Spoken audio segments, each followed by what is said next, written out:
Joe Kleen, Southern Hospitality, February 15th, 1990, 199.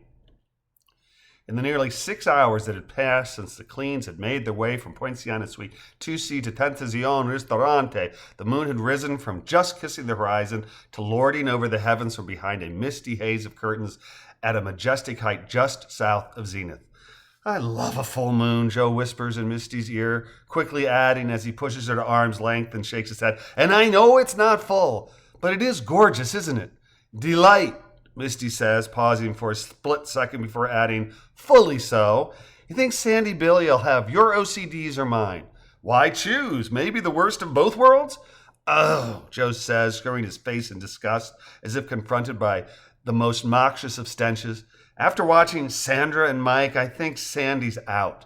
I think that name is doomed to forever be way more of an irritant and abrasive than a reminder of lapping wave, tropical beaches, and Lawrence of Arabia lovemaking. Is there lovemaking in Lawrence of Arabia? I have no idea. Only time I remember seeing that film was when Dad watched it on TV and I was in like 4th grade. Didn't pay much attention. I just remember Peter O'Toole, lots of sand, and camels. I don't even know how that ties into British Beatlemania other than the movie coming out around the time the Beatles got popular.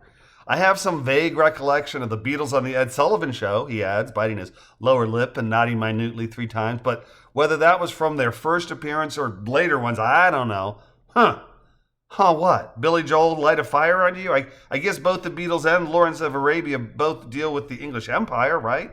True. And we didn't start the fires chronological, but that's not what made me go, Camels, sand grains, and IUDs did.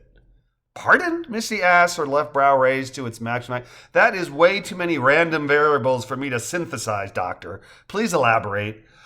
Oh, there's an old wives' tale, or maybe a maiden's myth is more appropriate, of ancient nomads putting small stones and the like inside camels' uteruses to prevent pregnancy on long desert treks. If stone works for when the Bedouin camels were bedding one another, maybe sand would work against the two of us. Whoa. I guess my first question would be, has anyone ever tried to put a stone in a camel's uterus? Because this whole thing seems awfully unlikely to me. Pufferfish and rhubarb, Joe declares. Calamari and cilantro? Misty replies, throwing her palm starward. What? Exactly, Misty counters. What about pufferfish and rhubarb? Oh, you know that pufferfish has to be paired just right or else it can kill you, right?